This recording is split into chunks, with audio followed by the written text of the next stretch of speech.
Hi, everybody. Good to see you. Trust your class is going well. Please remember, if you've got any questions, please feel free to contact us. Probably the easiest way for me, just to let you know, is via email. If you just go right to my amorris@mbbc.edu, I should be able to get a hold of that. Okay? All right. So today we're going to discuss groups and communications. Absolutely fascinating. Of course, all these theories are. Again, I trust that you just become a seeker of knowledge in this area. I am firmly convinced that the best communicators are those who analyze communication consistently. They analyze both good and bad communication. Watch it, you read about it, you study it, and when you do those things, then you'll be able to see where is a strength, where is a weakness, what should I incorporate into my own communication, and what should I leave out. So I hope that all of these lectures just help you learn to be an analyzer of communication. All right, so today we're discussing groups and groups communication. You should be able to access your notes, so if you don't have those yet, I'd encourage you to go ahead and download those before we go any further. All right, so the question I want to start with is, do you think the study of group communication is new? I mean, in light of the age of Twitter and in light of the age of Facebook, in light of the age of a lot of modern technology, is the study of group communication itself new? What do you think about that? Of course, the answer to that would be no. You can take group communication all the way back to Jesus and 12 disciples, right? Technically, that would have been a small group.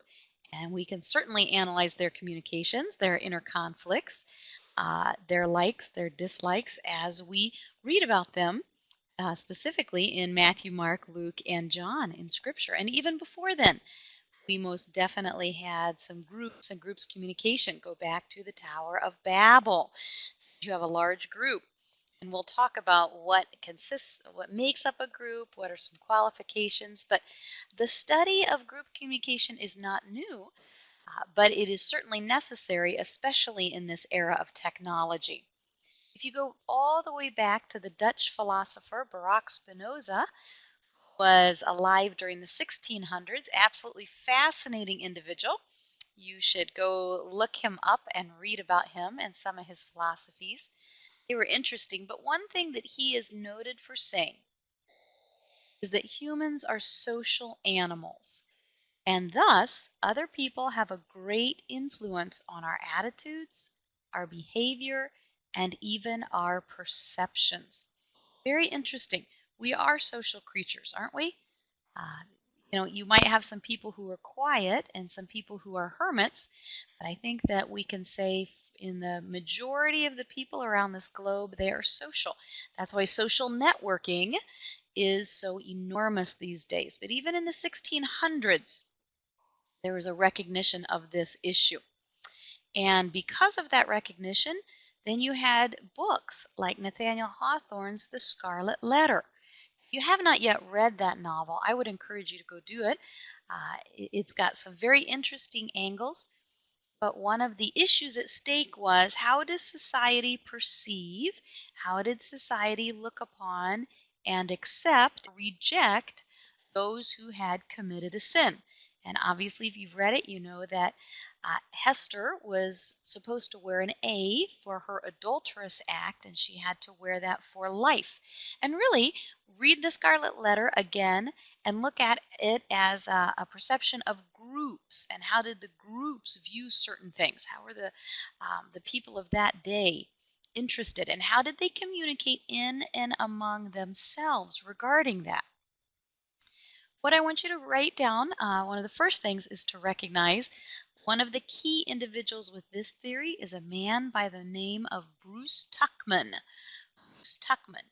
And he really developed this sequential stage, 1, 2, 3, 4, 5 stages, that's known as the Tuckman Group Development Theory. And I think the name is really very self-explanatory. He says when we've got a small group, Tuckman would assert that there are 5 stages that this group will experience and go through. All right, stage number 1. Oh, sorry about that. Looked really good. And when we pull it up here into Angel, That's frustrating, isn't it? All right, so let me read that to you. Stage 1 is the forming stage. The forming stage. That's when members seek information about the other members and about the group itself. So members are seeking information about other people and general information about the group. You know, if you think of a jury, perhaps, uh, you've got a group of 12 people. They've been formed, they've been created, and now when they go to deliberate, perhaps they want to know a little bit about each other. Perhaps they understand that they as a group are to come to either a verdict of guilty or not guilty, or they're going to have a hung jury. But that's just really getting to know each other. Let me backtrack and make this notation that you might want to write to the edge. Failed to say this for you.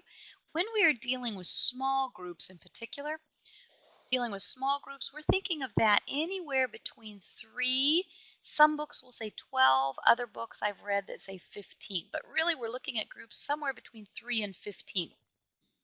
If you have 2 people, if you only have 2, a 2 is a dyad, and so then you just have really dyadic communication. So when we're dealing with a small group, we need at least 3, okay? At least 3 in that group. And then you'll need 2 things, 2 provisions for this group, all right? This group of somewhere between 3 and 15. Number 1 is you need to recognize that there is really an interdependence, okay? There's an interdependence in this group. The members, in other words, are affected by each other. If I am at work on a construction crew and I need the electrician to come in ahead of me because I cannot progress any further with putting up the drywall until the electrician gets everything done. I am very interdependently related in this small construction group because if he fails to do his part, then I will be unable to go on and proceed with mine. All right, so there's an interdependence in this small group. Secondly, you need to recognize that in small groups there should be a common goal, that everybody's moving common goal. You know, if you're working with perhaps a VBS at your church, the common goal is to create a wonderful week that can have a strong spiritual impact upon these children.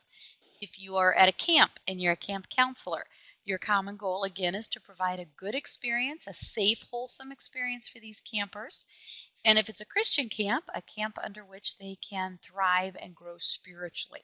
All right, so those are the 2 key things I want you to recognize for small group, is the size and that they are going towards a common goal. Now, as we recognize that and we look at Bruce Tuckman's theory, he says, all right, once you've got this small group of 3 to 15, watch these 5 stages of development. First is the forming stage.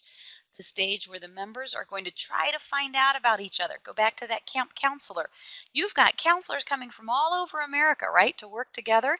And during that first week, maybe they're, hey, what school did you go to? Where did you grow up? What's your major in college? All kinds of different things in the forming stage are occurring. Next, we have what Tuckman calls the storming stage. The storming stage. And that's where the groups will address different conflicts that can emerge. You know, again, if you think about a jury, some interpersonal conflicts might occur. You know, perhaps you just don't like that person who's sitting across from you. Perhaps there's a task issue. You know, there's some conflict occurring because one juror says, I thought I remembered, you know, witness number 6 making this statement.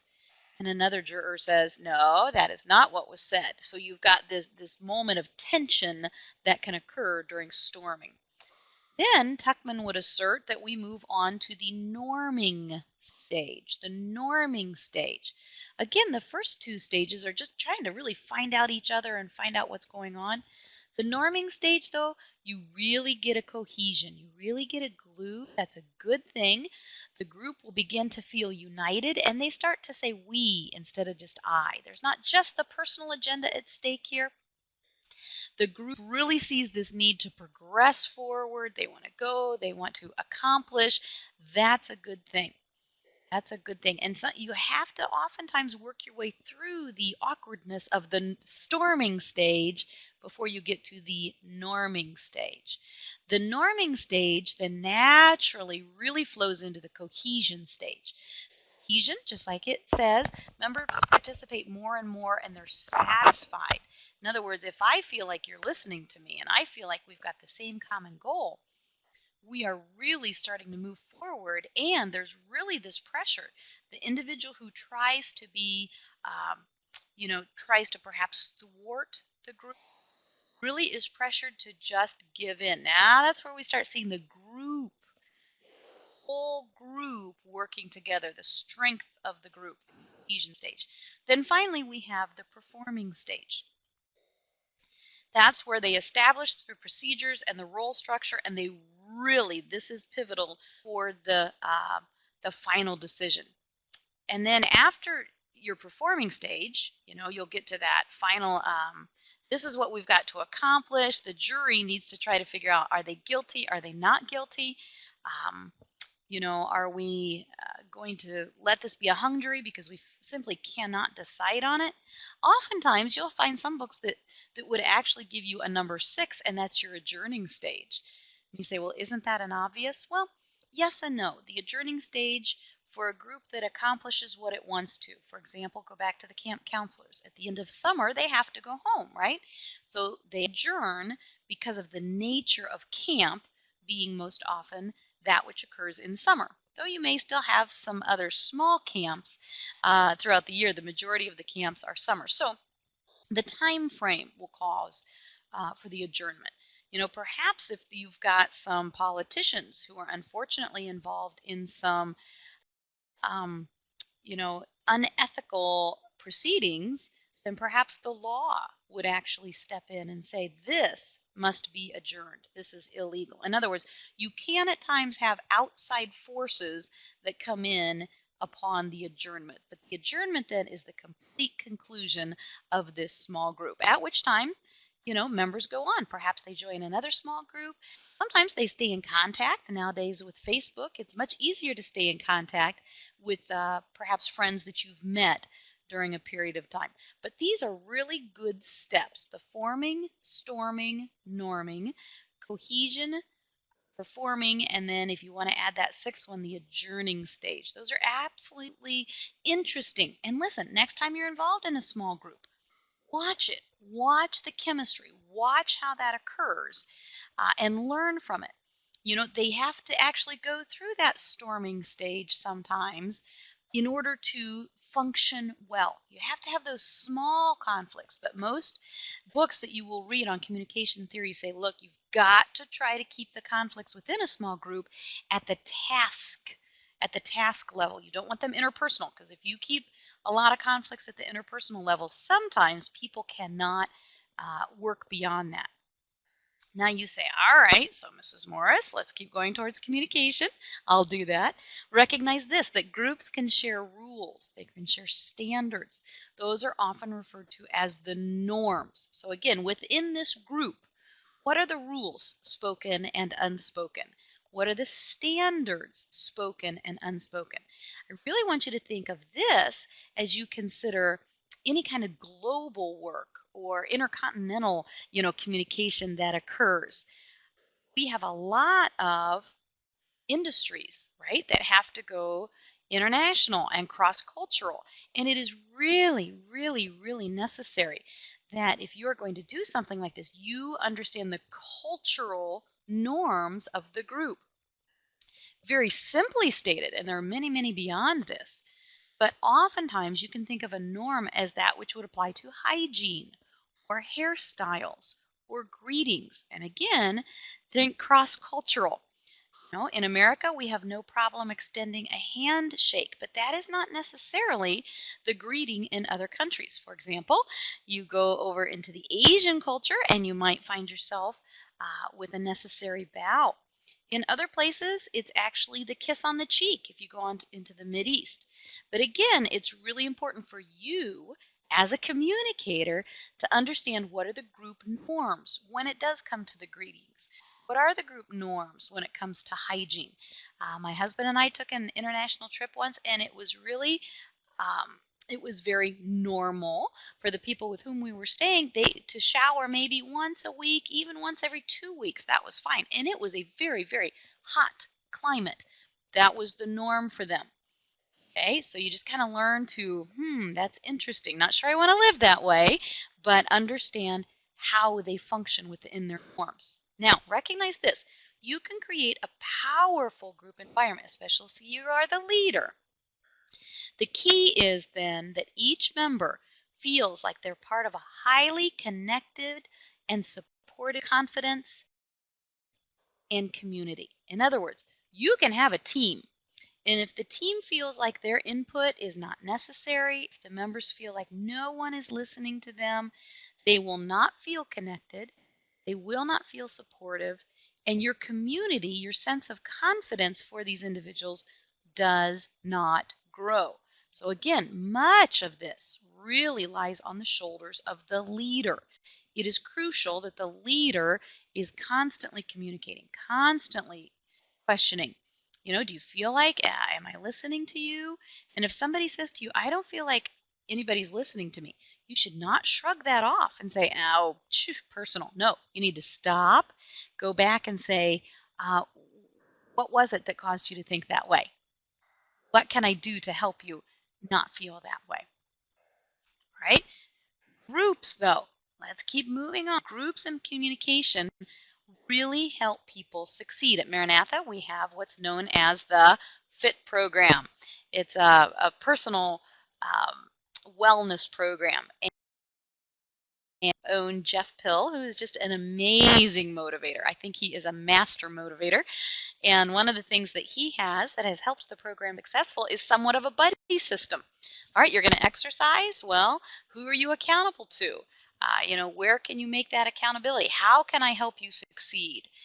Let me help you. It's all group communication. And that, to me, has been fascinating to watch. Fascinating to watch the success of that program.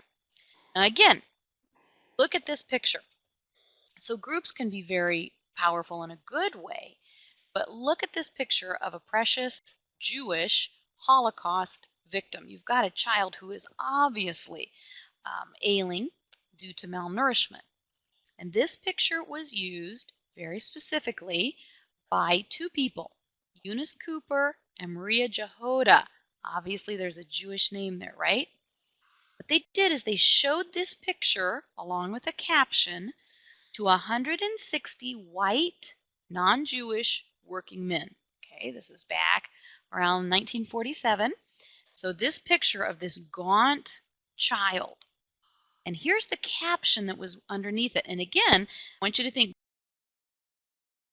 group communication, right? We're thinking about how something like this could impact a group, not just a person. Now we're thinking of groups. This is what the caption read. In case I need a transfusion, doctor, I want to make certain I don't get anything but blue, 6th generation American blood. Now, if you were to see that, and you see this gaunt, sickly child who is requesting, all right, if I need blood, it can only specifically be, American blood, what would you say to that? When I saw that, I thought, well, how ridiculous. Don't you just need to make sure you get healthy blood for a blood transfusion? But understand that there was still at this time a fair amount of anti-Jewish sentiment that was very prevalent. And so these two researchers showed this picture along with this caption to 160 white men. And then they asked this question to these individuals to whom they had shown this picture. As you look at it, how does this make you feel about prejudice? If I were to see this picture today, I would say, how ridiculous. That is definitely a biasness there, and that's just awful and wicked and very anti-Semitic, right? So what do you think, though, the people back in the 40s said? Sadly, many thought that the purpose of this picture was to legitimize their prejudice against the Jews, and therefore the researchers found that many of these 160 said, well, see, if others are prejudiced, then I can prejudice too. And understand the power of group thinking. It is so important, and that's why nowadays we actually have research that deals just with, for example, what created some of the riots in various situations throughout American history. What was the group mindset? What prompted these individuals to go ahead and riot in the way they did? And oftentimes it's because of the group thinking. Now, most powerful groups are those which can actually do major impact upon individuals. In other words, we've got lots of groups that may not do anything, correct? But the powerful groups can impact individuals. And here's what I need you to recognize. We've got really 3 groups. Oh my goodness, sorry about that. Once again, when it came up from my PowerPoint into Adobe, it just did some very interesting things here. So sorry about that. First of all, the primary group, if you'll write that down, please. That's a group of 2 or more, and the key is that's a long-standing relationship. And what I tried to bold there was that it's oftentimes face-to-face, such as, and I want you to recognize family or society or military. The primary group, in other words, are the groups that you interact with oftentimes on a daily basis. That's why military becomes a primary group. You've got those men out in foxholes. You've got those men defending and women defending each other. That is a primary group. They are face-to-face association. Your family is face-to-face association. The people you work with, those oftentimes, if you have a good relationship with them, they can have the most compelling impact on what you believe, what you think, what you do. Next, we have a reference group. So the primary group are the day-to-day interaction that you're closest with. Reference group are the group identified with and used as a standard of reference, but maybe you don't belong necessarily to that group. In other words, you can reference them, you can talk about them, even though you're not a part of them. For example, we've got a student who wants to be a part of a group in a dorm, so he dresses or tries to act like that group even though he's not a member of that group. Okay, so the reference group, maybe you want to be a part of it, you're not part of it yet, but you really want to be associated with it. Well, if you want to be associated with it, there's a strong chance then that you will start acting and talking like them. That can be very much true if you start looking at gangs and researching gangs. Oftentimes there is, bless their hearts, the reason oftentimes that people join gangs is really because they want a sense of belonging. Somehow that sense of belonging is lacking in the life oftentimes of a young teenager, and they see this group over there and they say, I want to be a part of a group. And even though the initiation can be just horrific and awful, they can get beaten or they are responsible for killing or hurting someone. These individuals so desperately want to belong to a group that they begin acting like them, talking like them, and then ultimately desiring to join that group. That's the reference group. Finally, you've got the casual group. Very distant. Okay? It's a distant setting. It's a one-time group of people. They don't really know each other before they were brought together, and they might just casually talk. You're in an elevator. I don't consider those people my friends, but if it's a big group, I'm part of a group right then at that moment. A group riding on a bus. A group attending a football game, okay? So obviously as you look at this list, if it comes to, for example, who I'm going to listen to, who's going to have the most impact, it's not going to be the casual group. The reference group might begin to impact me, but that group that I'm with daily, that primary group, my family, my military unit, those are going to tend to have the most impact on me. Now, you knew it was coming, right, in our field? We want to be able to we want to be able to generalize about how people communicate so that we can give perhaps outcomes, ultimate effects of the communication. Go back to the gang. So if we know that kids want to belong to a gang and we know that gangs their desire to have new members, then how could we as a culture step in, communicate to these kids, hey, we've got something even better, and try to save them from joining a gang? That would be the value of seeing group communication. When we look at groups and politics, always fascinating. How do people vote the way they vote? Well, if you think of primary groups, we said those are your long-standing face-to-face associations. There was a study, and it said that 75% of first-time voters, and that is huge. How do they vote? What do you think? They vote just like whom? 75% vote like their parents. If their parents are involved, if their parents sit around the dinner table and talk about who they're going to vote for, then 75%, that's huge. Why? Well, how old are they? For the first time you can vote, you have to be a teenager. So you've heard your parents for years. You've heard them talk about things around the dinner table for years. And oftentimes, maybe by the time you're 50, you have different opinions, different ideas. But the first time, that's a biggie, 75%. Let's keep thinking groups, okay? So parents as a primary group, we want to think about how can we impact groups. Alcoholics Anonymous has been fairly successful in helping people overcome some of their besetting sins. Now, I'm not an advocate of Alcoholics Anonymous 100%, but it is intriguing if you go do research on them. They really understand and understood the value of group thinking. Bill, who was one of the founders of Alcoholics Anonymous, wrote, and this is what he said: the moment the 12-step work forms a group, a discovery is made that most individuals cannot recover unless there is a group. Did you catch that? They cannot recover unless there is a group that they can reference. That means there's power in a group. Okay? Realization dawns on each member that he is but a small part of a great whole, that no personal sacrifice is too great for preservation of the fellowship. He or she learns that the clamor of desires and ambitions in him must be silenced whenever these could damage the group. The group must survive, or the individual will not. Absolutely fascinating. Alcoholics Anonymous recognizes, I believe they worded there's a greater power. Now, I would say the greater power is the Lord Jesus Christ, who can give us the strength and the courage from any sin.